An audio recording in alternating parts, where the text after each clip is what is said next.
جہاں ضرورت نہیں ہوتی وہاں پہ بھی دیکھنا ضروری سمجھتے ہیں۔ چنانچہ ہم دیکھتے ہیں کہ بندہ سیدھا جا رہا ہوتا ہے، جاتے جاتے دائیں طرف دیکھ رہا ہوتا ہے، بائیں طرف دیکھ رہا ہوتا ہے، یہ نگاہیں آوارہ ہو جاتی ہیں۔ اسے کہتے ہیں صوفیاء کی اصطلاح میں فضول النظر۔ جس طرح فضول الکلام روحانی ترقی میں رکاوٹ بن جاتا ہے، اسی طرح فضول النظر بھی روحانی ترقی میں رکاوٹ بن جاتا ہے۔ اور یہی وجہ ہے کہ اللہ رب العزت نے قرآن پاک میں یہ نہیں فرمایا کہ غیر محرموں کی طرف نہ دیکھو، نہیں، بلکہ یہ فرمایا مطلقاً نگاہوں کو جھکائے رکھیں، نگاہیں جھکائے رکھیں، کیا مانا کہ غیر محرم کی طرف تو نہیں دیکھنا، غیر ضروری امور کی طرف بھی دیکھنا ناپسندیدہ ہے۔ اور یہی وجہ ہے کہ سلف صالحین میں اس چیز کا اتنا اہتمام کیا جاتا تھا کہ کئی مرتبہ تو لوگ اوپر کی طرف دیکھنے کو ناجائز سمجھتے تھے۔ امام بخاری رحمۃ اللہ علیہ نے اپنی کتاب میں ایک باب قائم کیا ہے، باب رفع البصر الی السماء، آسمان کی طرف یا اوپر کی طرف دیکھنے کے بارے میں باب ہے۔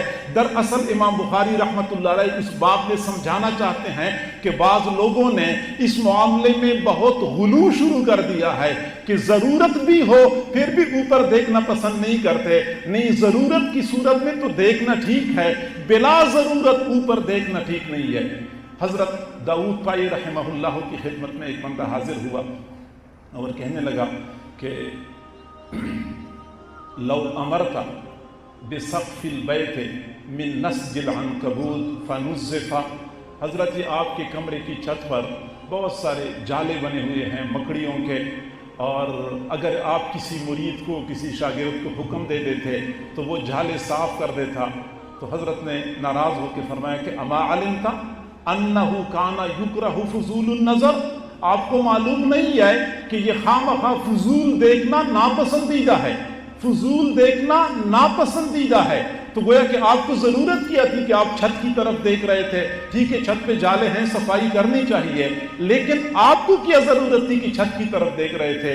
پھر فرمایا نبئت ان مجاہدا کان لہ علیۃ فی دارہ 30 سنۃ فلم یشعر بہا، مجھے تو یہ اطلاع دی گئی ہے کہ امام مجاہد رحمت اللہ علیہ کے اپنے گھر میں ان کا ایک بالا خانہ تھا، 30 سال وہ اسی گھر میں رہے اور انہوں نے ایک مرتبہ بھی بالا خانہ کی طرف نگاہ اٹھا کے نہیں دیکھی۔ غض البصر، نگاہیں نیچے جھکانا۔ اور یہی وجہ ہے کہ شمائل ترمذی میں حضور صلی اللہ علیہ وسلم کی عادت مبارکہ یہی بیان کی گئی ہے، کان النبی صلی اللہ علیہ وسلم خافض الطرف، حضور صلی اللہ علیہ وسلم نیچے نگاہیں جھکا کے رکھنے والے تھے، یہاں تک کہ اپنے ساتھی اپنے صحابہ کی مجلس میں بھی بیٹھے ہوتے تھے تو پھر بھی کوشش یہی ہوتی تھی کہ ضرورت سے ہٹ کے پھر نگاہ آپ نیچے جھکایا کرتے تھے۔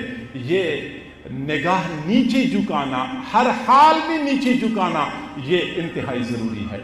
اور ایک اور امر کی وضاحت بھی ضروری ہے کہ عام طور پہ لوگ یہ سمجھتے ہیں کہ اگر کسی غیر محرم پر پہلی نظر پڑ جائے تو یہ پہلی نظر معاف ہے، یا علی لا تتبع النظر النظرۃ، ایک نظر کے بعد پھر اگلی نظر نہ ڈالو، فإن لک الأولی، یہ پہلی مرتبہ جو بے دھیانی میں نظر پڑ گیا اس کی یہ معاف ہے آپ کے لیے۔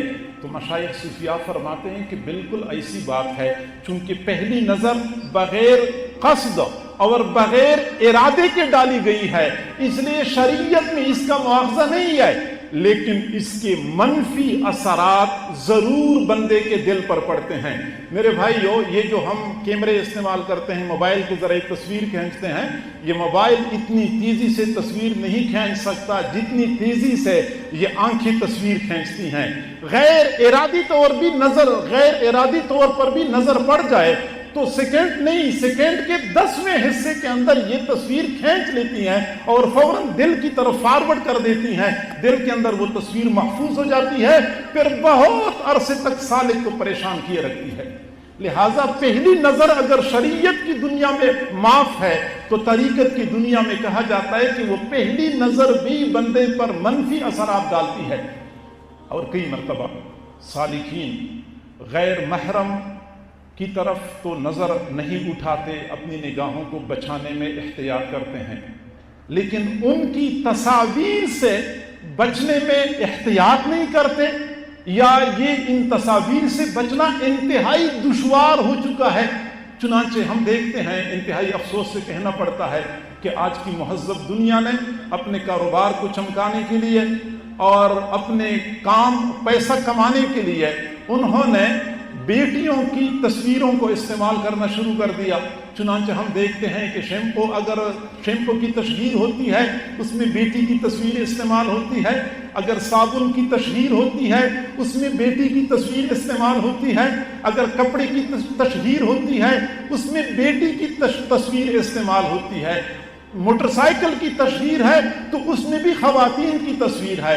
آپ حیران ہو جائیں گے، ٹریکٹر کی تشہیر کے لیے بھی خواتین کی تصویر کو استعمال کیا جاتا ہے، بڑے بڑے بورڈوں کے اوپر ہم دیکھتے ہیں۔ چنانچہ یہ خواتین کی تصویریں، یہ لڑکیوں کی تصویریں، یہ آج کل کے زمانے میں سالکین کے لیے زہر قاتل بنی ہوئی ہیں۔